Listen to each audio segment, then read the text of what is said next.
Cypetherm HVAC is used to design air conditioning facilities.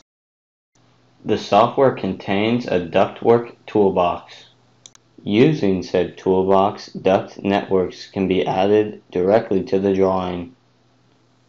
Diffusion elements can be added as well. The program will automatically size networks according to ASHRAE standards. There is also a toolbox to calculate radiant floor systems.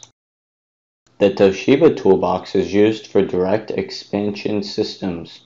When we add a cassette to the space, it will be linked with the flow diagram.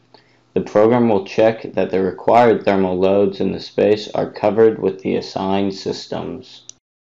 All information can be viewed in a calculation report, which can be exported to PDF. All facilities will be added to a BIM model using an IFC file. Thanks for watching.